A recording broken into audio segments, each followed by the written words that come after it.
esta excelente exposición, esta conferencia.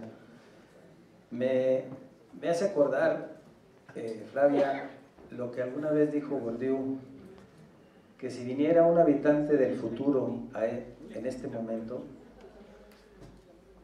se refugiaría en una escuela porque es lo más parecido a hace 200 años, y estaría muy tranquilo en una escuela.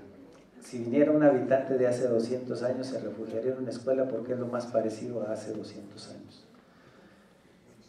Efectivamente, es muy interesante porque le parece a uno, es una tarea inconmensurable lo que es la transformación de la escuela, pero Flavia nos ofrece herramientas de análisis, de comprensión sobre por qué es difícil, en primer lugar, qué está en juego, qué cuestiones están operando, esta conceptualización de la forma escolar que va más allá de la escuela, que la comparten toda la sociedad, no nada más los actores de la escuela en ese momento, los profesores, los estudiantes, sino la sociedad entera. Eso está teniendo lugar de forma muy importante.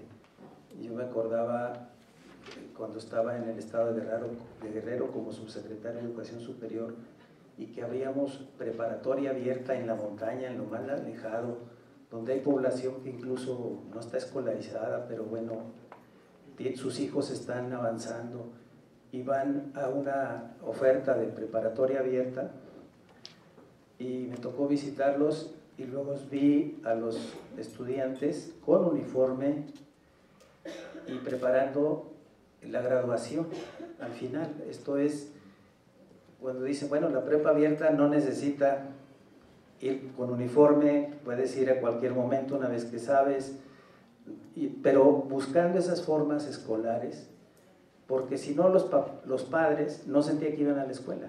O sea, esa oferta no les sabía a nada, o sea, no les representa, no les significa, y entonces buscan esas formas de organización escolar que les dan el sentido de que están yendo a la escuela, de que están teniendo una oportunidad.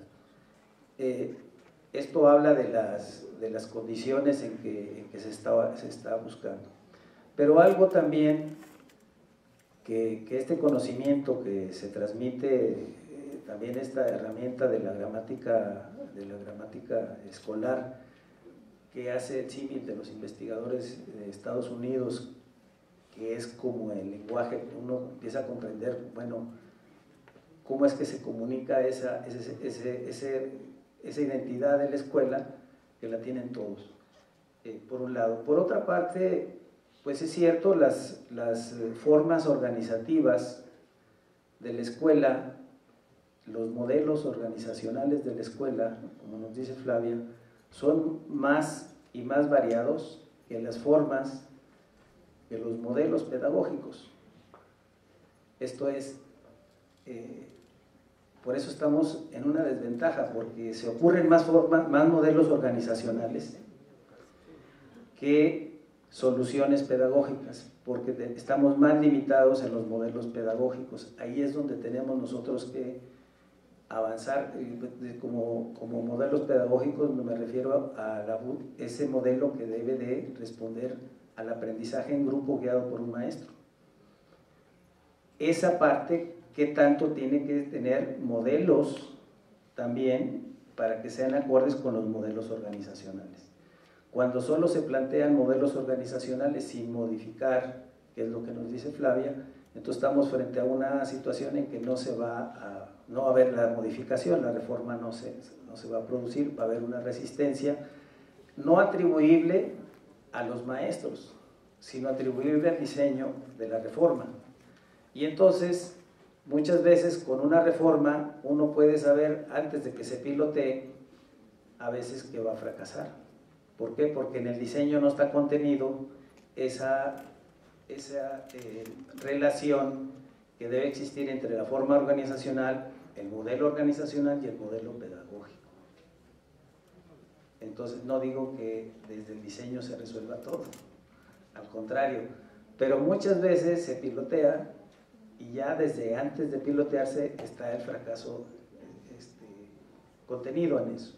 Pero esto lo podemos comprender, ¿cómo podemos saberlo? Con las herramientas que nos está ofreciendo Flavia, como es la forma escolar, el modelo pedagógico, que al final se señala que sí efectivamente debe surgir del propio seno de las comunidades de investigación,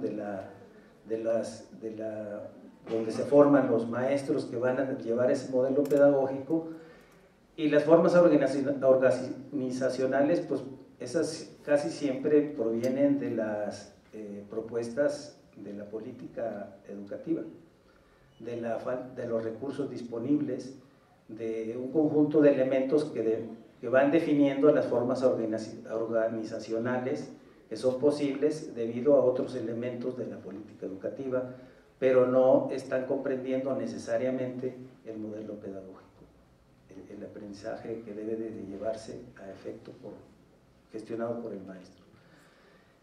Bueno, eso es pensando en estos elementos de lo que es la escuela, pero si uno se pone también a suponer nuestras escuelas normales, yo estaba pensando, la primera escuela normal es de 1824 en Zacatecas, antes del DF, mucho antes del sistema educativo, mucho antes de la SEP, que fue en 1921, incluso antes del sindicato, que fue en 1943. Esto es que las escuelas normales preceden en mucho en su forma, en su conformación, y luego hay un conjunto de formas organizacionales de escuelas normales, como son las centenarias, como son las estatales, como son las federales, como son las de posgrado, como son las rurales. Y bueno, si se va a hacer una reforma, estas formas organizacionales, ¿cómo se vinculan a la propuesta pedagógica que debe de conllevar una reforma, por ejemplo? Entonces ahí hay una tarea bien interesante de antemano, de ver qué es lo que está en juego cuando se propone una reforma, como es el caso que se está exigiendo una reforma para las normales. A veces la identidad de las normales no la siente la Secretaría porque es posterior a las normales. O el mismo sindicato que dice, hagan las escuelas técnicas. ¿Por qué puede decir el sindicato eso? Porque pues no tiene la identidad tan fuerte como las mismas normales, que tienen mucho mayor tiempo de organización, que está pesando en una tradición que es muy importante. Entonces de momento uno dice, bueno, quizás sean más autónomas de las que parecen las normales en ese sentido.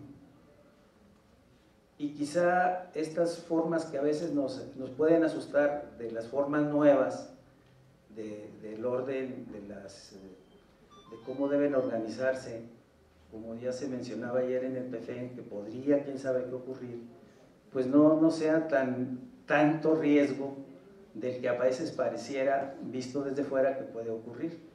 Quienes mejores saben eso, pues son los que viven directamente una forma organizacional de la escuela normal en este caso, que lo decimos en genérico, pero también aquí en genérico se dice, es como cuando uno dice dibujar una casa y se dibuja la casita clásica en arquetipo, pues es el arquetipo de esa forma organizacional que nosotros tenemos en algún sentido transmitida por cómo se ha vivido la escuela o cómo se tiene la expectativa de lo que debe ser, de lo que siente uno que la escuela debe ofrecer. Bien, yo creo que hay muchos elementos que vienen y muy oportunos a estar presentes en esta tarea, por un lado de reflexión teórica, por otro lado de investigación y por otro lado de también aspectos de orden práctico inmediato que nosotros tenemos enfrente. A mí me parece extraordinario la forma en que se va articulando estas condiciones de la organización, o sea, las condiciones en que se da la organización de la escuela, la misión que tiene la escuela, la parte pedagógica y cómo tenemos nosotros pues que estar muy pendientes de que haya una interacción entre el modelo pedagógico y el modelo de la organización escolar. También es cierto en el caso del control escolar, pues muchas veces con las reformas que se han establecido, hay muchos ejemplos, cómo muchas veces conspira contra el objetivo que se quiere de la transformación. ¿Por qué? Porque ahí no se ha revisado qué es lo que se tiene que transformar también y cambiar. Y bueno, los consensos, el conjunto de intereses que se tienen que revisar para que haya la condición real de una transformación en este sentido.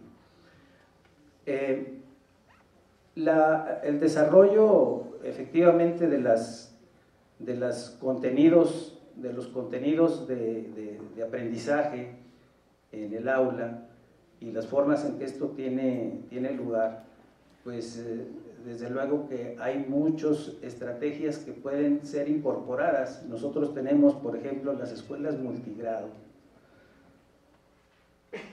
que se viven como un defecto cuando tienen un conjunto de virtudes para el aprendizaje y la interacción de los estudiantes, pero que necesitan ser legitimadas para que se puedan incorporar a la condición general, o sea, a lo que es la escuela en su conjunto.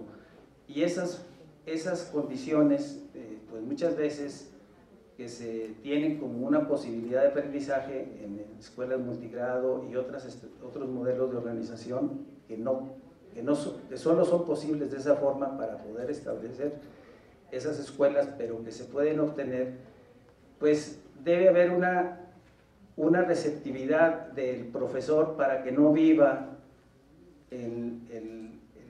la condición de la escuela multigrado como una condición de defecto, como una condición de desventaja, que puede ser el primero que lo vive de esa forma. ¿Por qué? Porque en las escuelas multigrado muchas veces los niños aprenden antes de lo que está previsto que se aprenda de acuerdo al programa escolar, de acuerdo a cómo está la programación de la organización del conocimiento. Y entonces los niños de menos edad aprenden muchas veces antes de tiempo, y eso, por ejemplo, que se vive que es una ventaja, se vive como una desventaja. Entonces todos estos elementos que están ahí y que incluso no requieren más que ser reconocidos, hay una especie de desperdicio, pero necesitamos de alguna forma poder tener claro en cómo está funcionando, cómo está operando estos modelos organizacionales y su relación con el aprendizaje. Esto es el modelo pedagógico que se está promoviendo y muchas veces no se reconoce. Para ello, pues no es algo sencillo que se pueda reconocer este conocimiento, estas condiciones que se tienen. No es sencillo si no se tienen las herramientas o los instrumentos para reconocer esa realidad escolar y esa realidad pedagógica que se vive en nuestras aulas. Por eso a mí me parece muy importante lo que nos expuso Flavia, porque nos ayuda precisamente a tener la sensibilidad de ese reconocimiento que hay ya en el proceso, en nuestro sistema educativo, y que seguramente hay también muchos de estos elementos ya experimentados en las escuelas, ahora que se va a hacer el acompañamiento con los maestros que están iniciando su práctica, su profesionalización ya en las escuelas. Seguramente ahí va a haber muchos elementos que las escuelas ya han estado probando, pero necesitamos tener muy clara las herramientas, la forma de identificar esas cuestiones que ya tienen avance y que pueden estar presentes en un modelo pedagógico, en una reforma de las escuelas normales. El asunto que nos ocupa hoy creo que nos lleva a repensar la tarea que estamos haciendo. El formato pedagógico, el saber pedagógico y el formato escolar. Y nos lleva a reflexionar sobre las últimas reformas académicas en las escuelas normales, cómo las hemos vivido y sobre todo porque estamos hoy frente a una nueva reforma que estamos quizás padeciendo o quizás también engolosinándonos con esta nueva propuesta. ¿Por qué? Plan 1984, ¿cómo llegó a las escuelas normales? Llega por decreto, llega con licenciatura, llega a implantarse con una planta de docentes, con una formación que no correspondía en muchas ocasiones a las exigencias del plan de estudios. De manera que el saber pedagógico no estaba completamente equilibrado con la exigencia del grado que se tenía que impartir. La cuestión del plan 1984. En el plan 1984, la formación de los docentes fue por sugerencia. Tenemos que pasar, se sugiere, es recomendable pasar del grado de profesor al grado de licenciados, al grado de maestría. La forma de lograrlo, ¿cómo se dio? Por autogestión. La mayoría en esas ocasiones autogestionaron su formación, su nivelación académica para poder impartir en las escuelas normales. En esta ocasión, plan 2011, tenemos sí una recomendación de acceder al grado de maestría y a los posgrados, pero tenemos una política que acompaña. Tenemos un programa que nos da el con qué. Sí nos exigen el qué, pero también nos apoya un poquito en el con qué. Ya no se queda solamente a la disposición que tenga el maestro de manera personal. Me salté el plan 97 y 99, los planes vigentes. ¿Qué ocurrió con esos planes? Tuvimos una actualización de docentes principalmente para impartir los programas que estaban proponiendo el nuevo plan de estudios. Pasaron 14 años y el saber pedagógico no se correspondía con la nueva forma. Todavía en las escuelas normales nuestra gran dificultad en la planeación de los docentes es la descomposición o el comprender las competencias que van a desarrollar en sus estudiantes cada día que entran a clases. El plan 97 ya nos propone competencias, formación de competencias, no declaradamente como ahora, pero sí está propuesto la formación por competencias. Pasaron los 14 años, los 15, vamos a cambiar de plan porque el saber pedagógico todavía no estaba claro, pero ahora empezamos de una manera distinta. Y ahí es donde veo la oportunidad. Hoy empezamos, primero ponemos al frente el saber pedagógico, el enfoque por competencias. Nos debe de quedar muy claro cuál es ese enfoque, en qué consiste. Pero a la par, empezamos con una capacitación de los docentes. Estamos reconociendo que tenemos esas debilidades. Por lo tanto, hay un curso de inducción que la mayoría de los docentes, antes de impartir su asignatura, está cumpliendo y está llevando a cabo. Estamos poniendo por delante el saber pedagógico. Y la parte del formato escolar, es cierto que luchamos entre dos vidas, entre nuestra vida real, lo que ocurre cotidianamente en las escuelas normales, producto de la cultura que existe, la cultura de muchos años, y la vida del papel, que es el PEFE. Pero cada día se están acercando más, cada día se van reconociendo, cada día vamos integrando en la vida cotidiana las actividades del PEFE y parecieran menos ajenas. Sí, en un primer encuentro con el PEFE podemos sentir un choque y decir, es una exigencia, es una política de arriba para abajo, es pesadísimo, es un jején, decimos nosotros, ¿conocen el jején? El mosquito que pica y que arde. Bueno, también así le llamamos. Pero, ¿qué está ocurriendo? Cuando te adentras en el conocimiento y en el manejo del PEFE, también vas viendo, vas reconociendo que tiene la oportunidad de proponer y de propiciar políticas de abajo hacia arriba. Plan 97 los docentes necesitan saber esto, tráelos y dales la información, de arriba hacia abajo. Yo te digo qué necesitas saber. Plan 2011 va a llegar con una propuesta de abajo hacia arriba, con qué llevarla a cabo. Hoy los maestros en las escuelas normales nos sentamos y decimos, nuestra debilidad es esta.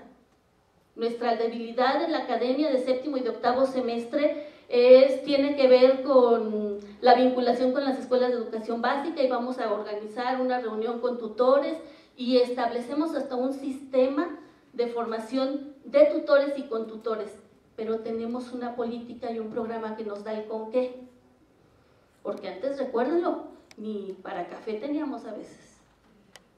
¿Sí? Entonces, ¿cómo se van arropando la propuesta pedagógica, tenerla clara, el formato de la vida real de la escuela, que no lo debemos de desconocer porque tiene una historia valiosa para cada uno de los maestros, pero también el formato que está proponiendo una nueva política para las escuelas normales?